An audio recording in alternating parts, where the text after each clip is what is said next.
Welcome to the Reality Revolution. Today, we're going to talk about power. The power shift. I'm talking about a new paradigm for the new earth that we are entering into. Power, like life, is subtle enough for us to easily miss its meaning. At first glance, power is just the equivalent of strength. And in the popular mind, they are understood that way. Yet true power has more in common with will. Power, according to Charles Fillmore, is our innate control over our thoughts and feelings. This would link power to faith, the perceiving power, yet power itself is the distinct ability to choose whether we stay with the perception or allow that thought to enter the gateway of our consciousness. In New Thought, the power of the word, whether thought or spoken, is considered the basis for all co-creation with God. So the power to choose our thoughts, to will our thoughts and feelings, is absolutely vital. It is how we choose our own reality.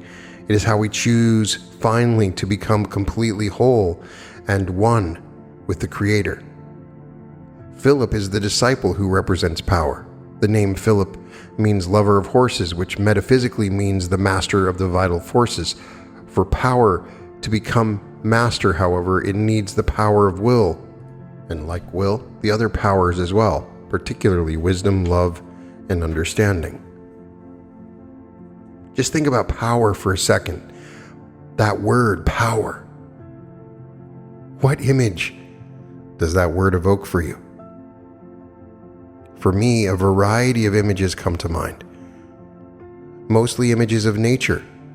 As a child, I would watch the summer thunderstorms roll across the western plains. I was awestruck by the presence of the breathtaking power that danced before my eyes and thundered in my ears. As a young adult, I visited Niagara Falls for the first time, standing only a few yards from this colossal waterfall. I could feel the earth vibrating beneath my feet, and I could feel the electric charge in the air as it tingled in my skin. I was nearly mesmerized by the roar of more than millions of gallons of water a second cascading into an enormous gorge 165 feet below. Years before, I had seen the evidence of the potentially destructive power of nature when I had a tornado visit my neighborhood that just ravaged everything. I remember staring incredulously at the display of leveled homes, overturned vehicles, and uprooted trees. I saw something that I wouldn't believe if I hadn't seen it myself. A dozen stalks of straw embedded in a tree trunk as if someone had fired them from a gun. Nature has presented me with some vivid images of her stunning power. Not everyone would associate images of nature with the word power. You might have different associations with this word, depending upon your personal history. A military person sees images of massive armies and powerful weapons. A historian recalls a powerful historical figure or a mighty civilization from the past. A business person imagines controlling a vast business enterprise involving thousands of people and many millions of dollars. The word power may mean many different things to many different people. There are many negative uses of power. To some people, the word power may conjure up negative or painful feelings. Many of us have memories of being hurt by someone who had power over us. Perhaps the injury was not even intentional, yet the memories are still painful. Oppressive political or economic systems have hurt many people.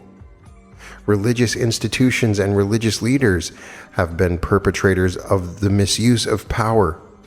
Some of us were hurt by our own parents. Many of us have been victimized by the abuse of power.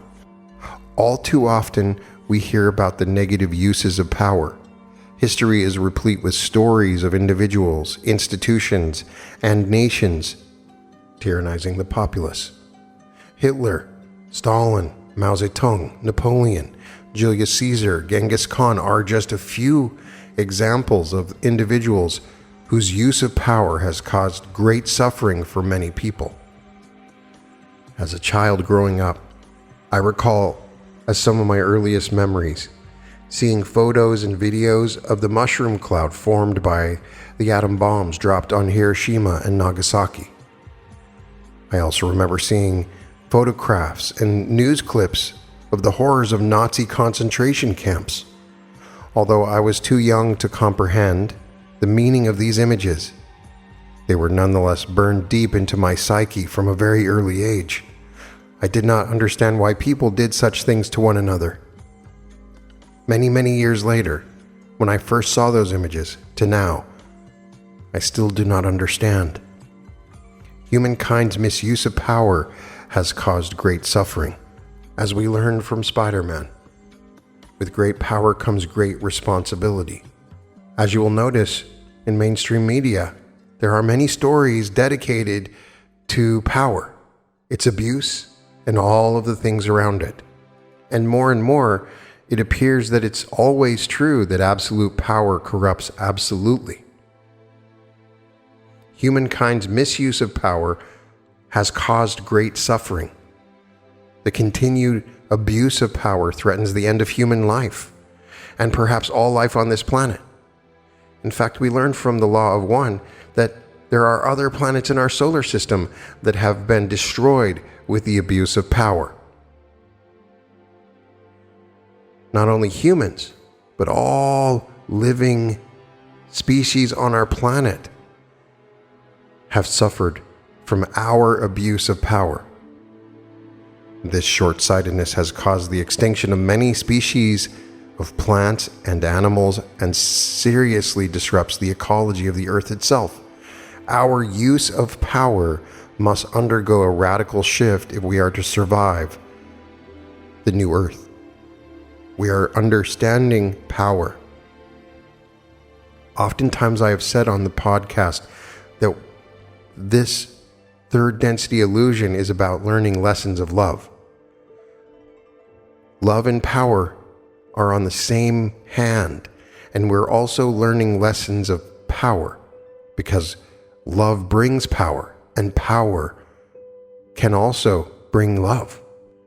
I learned something in college when I was in debate, in studying different countries, societies historically, and their use of power, and that is crisis precedes transformation. This radical shift is not only necessary for our survival, but it may also be an evolutionary imperative, a necessary step in the development of our species throughout the history of life on this planet, including human history. We see an important principle at work. A crisis always precedes a transformation, as Barbara Marx Hubbard writes in The Evolutionary Journey. Crisis precedes transformation. Before every quantum change, problems emerge, limits to growth, stagnation, unmanageable complexity, impending catastrophes, disintegration.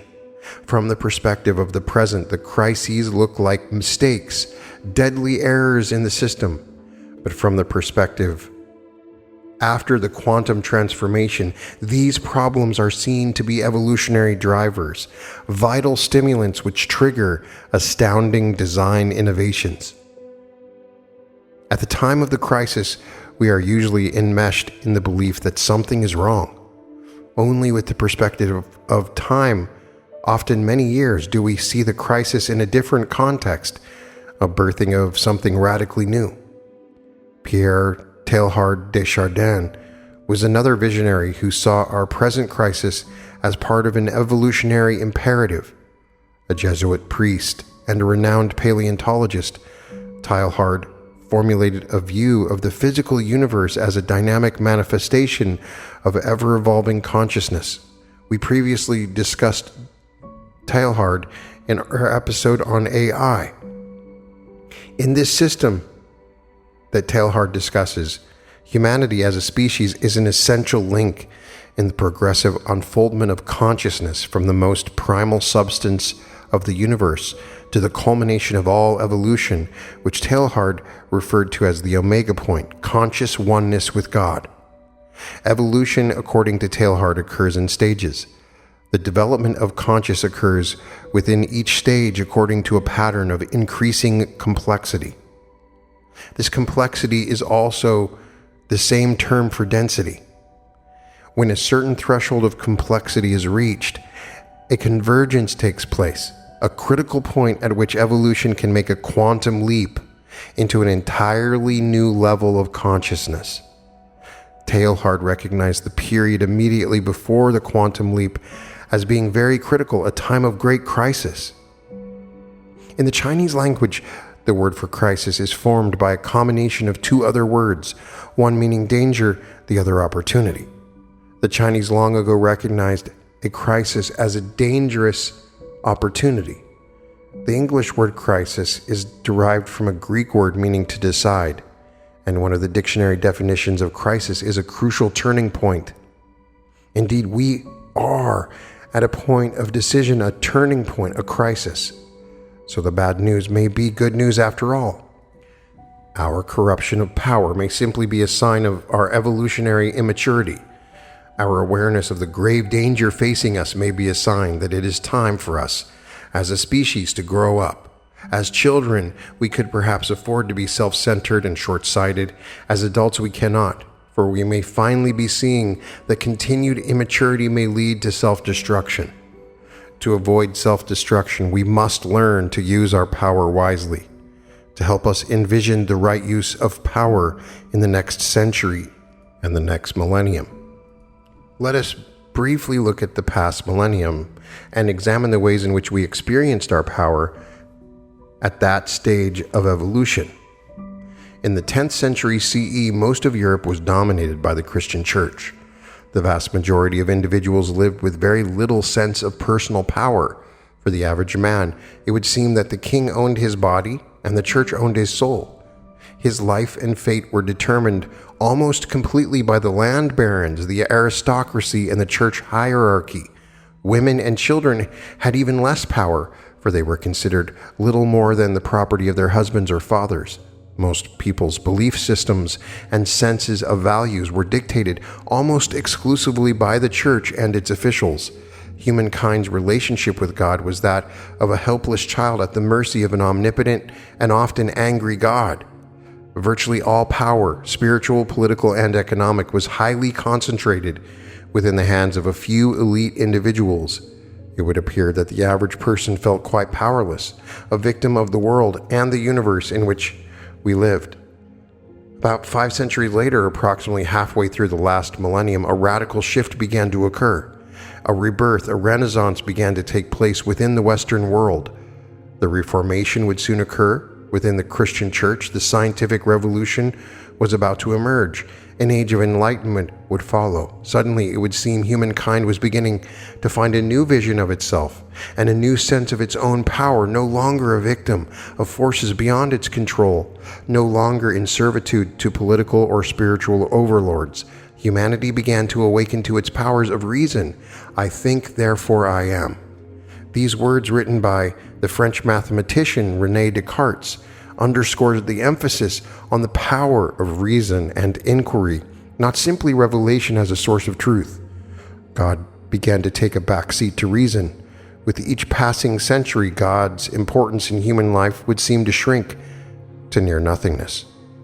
Perhaps the young and brilliant Pico della Mirandola best summed up the new spirit of optimism and the new vision of humanity's potential. The following words, spoken in 1486 by the 20-year-old scholar, reflect this new vision of the creation of humankind and of its place in the universe. These words are spoken as if the gods were speaking to a newly created humanity. Neither an established place nor a form belonging to you alone, nor any special function have we given to you, O Adam. And for this reason, that you may have and possess according to your desire and judgment whatever place, whatever form, and whatever functions you shall desire. The nature of other creatures, which has been determined, is confined within the bounds prescribed by us.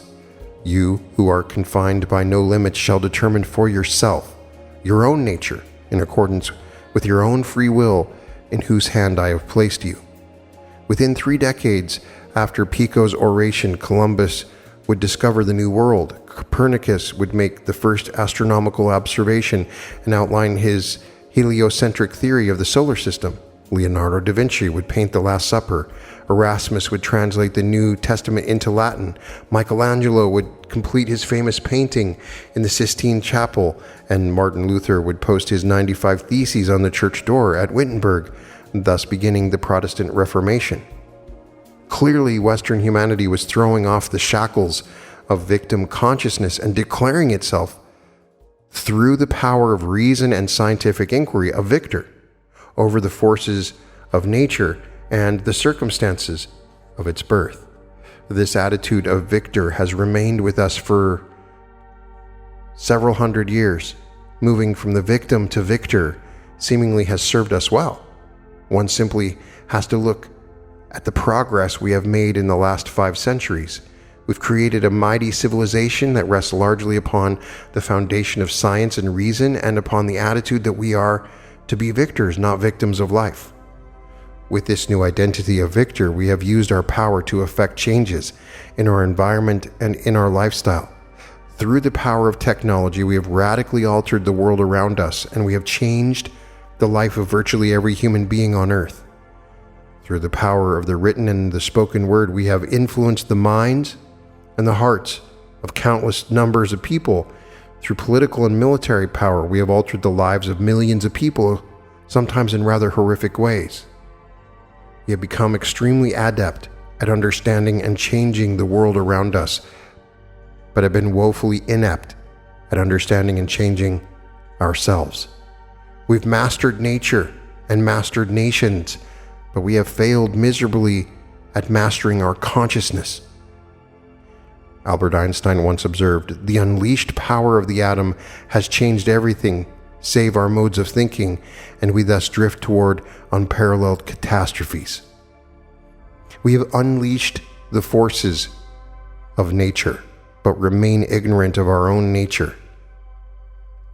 It's not just the power of the atom bomb which threatens us, but it is our ignorance of ourselves which puts us in real danger. Until we place as much value on understanding and controlling our consciousness as we have placed on understanding and controlling the world around us, we will continue to inflict suffering on all living creatures. As we approach the beginning of the new earth, we can see the limitations of this victor viewpoint. We've conquered nature at the price of alienating ourselves from it. We have conquered land and sea and air and space at the price of alienating ourselves from one another. We have reasoned our way into total self-alienation. We have conquered everything except ourselves. Until we learn to control ourselves, we cannot safely control the forces of nature. Until we have gained self-knowledge, we will never truly understand nature. The greatest power we have is the power to understand and control ourselves. This is not a new thought. Spiritual teachers have taught this for many centuries. More than 2,500 years ago, Buddha spoke these words to his disciples: "If one man conquers in battle 1,000 times 1,000 men, and if another conquers himself, he is the greatest of conquerors." One's own self conquered is better than all other people conquered. Not even a god could change into defeat the victory of a man who has vanquished himself. How does one conquer one's own self?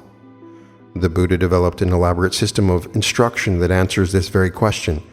The heart of his teaching is this: the cause of suffering is egocentric desire, and the overcoming of suffering lies in recognizing and dissolving egocentric desire. 500 years after the time of the Buddha, Jesus of Nazareth spoke these words: "He who finds his life will lose it, and he who loses his life for my sake will find it." Matthew 10:39. Jesus embodied this very teaching in his own life. He told his disciples, The words that I say to you, I do not speak on my own authority, but the Father who dwells in me does his works. John 14:10. About 25 years later, the Apostle Paul wrote these words, I have been crucified with Christ. It is no longer I who live, but Christ who lives in me. All great spiritual teachers and teaching have told us the need to let go of our ego-centered way of life. Until we do this, we will never create a truly new earth. Until we are willing to surrender the personal self to a higher power, we will continue to recreate different versions of the old world, of the old earth. Yet the old earth that we have created is not a bad world. What we have done is right, perhaps perfect, but what is needed to be done, like adolescence, we have flexed our muscles and experienced our sense of independence. Now is time for us to become spiritual adults. It is time for us to create the new earth. Having moved from victim to victor, it is time for us to become vehicles for the power. As vehicles for the Creator's power, we see ourselves as instruments operating on behalf of a higher power. Still, this instrument, this vehicle, is far from passive or powerless. We, as agents of the Creator, have no limits to our power. And we, disconnected from the divine, have no power whatsoever, in truth, no existence whatsoever. As vehicles, we acknowledge the omnipotence of God and the supremacy of God's will, as did our medieval brothers and sisters. At the same time, we can see that Pico Dea Mirandola, that we may have and possess according to our desire and judgment, whatever place, whatever form, whatever function we shall desire. Our work in the new earth is to integrate and transform the previous stages of evolution, and thus to experience and express the unlimited power that is who and what we are when we are consciously returned to the Creator and His will. We express our greatest power not by exercising our personal willpower, but by surrendering to a power greater than ourselves. This power is referenced by many names throughout the world: the will of God, the will of Allah, the Tao, the Dharma, but always the meaning is essentially the same. As we let go of our egocentric desires and surrender to this divine will, we find that we begin to change in a way not possible through personal effort alone. Not only do we change, but our world changes as well. As we learn to conquer ourselves, we become a vehicle for the unlimited power of the universe to flow through us. An example of a man who was such a vehicle is Mahatma Gandhi, who freed his homeland of 2 centuries of foreign rule without firing a shot. Gandhi writes, "There comes a time when an individual becomes irresistible and his action becomes all-pervasive in its effects. This comes when he reduces himself to zero." Gandhi personified one who surrendered himself to the divine will, and this power was virtually irresistible, surrendering to the flow of life, the divine plan. We eventually find a new source of power. Gradually, we begin to see that we are not living our life, but rather that our life is being lived through us. Life then takes on a flow, a rhythm, a synchronicity. With little effort, much is accomplished. Some would describe this as living in the Tao, for in the Tao Te Ching it is written, "The Tao of heaven does not strive, and yet it overcomes. It does not speak, and yet is answered. It does not ask, yet is supplied with all its needs. It seems at ease, and yet it follows a plan." What is the plan that it follows? We could call it a divine plan, or we could call it an evolutionary imperative, which is essentially the same thing. It is the plan to which Teilhard referred when he envisioned evolution as the movement toward conscious oneness with God.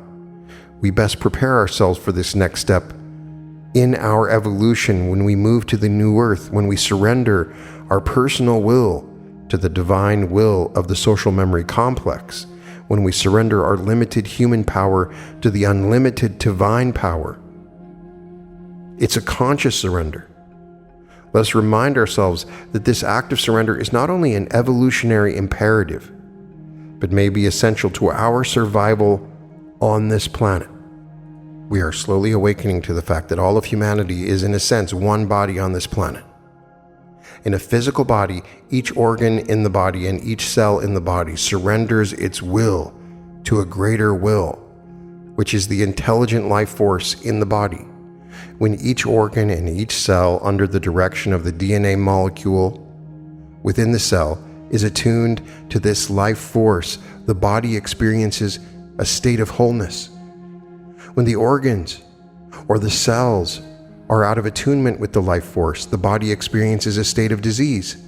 Likewise, our world is in a state of wholeness when all beings in it are attuned to the higher will that is centered within us, just as the DNA molecule is centered within the molecules of each cell. Conversely, our world is in a state of disease when the individuals in it are not attuned to the higher will, but only to service of self, enmeshed in egocentric desire. This is the cause of our suffering. How does one surrender to the higher will? We are so accustomed to living from our personal will that we may feel at first confused by this process. We encounter what seems like a dilemma. If we try to surrender, we are not surrendering.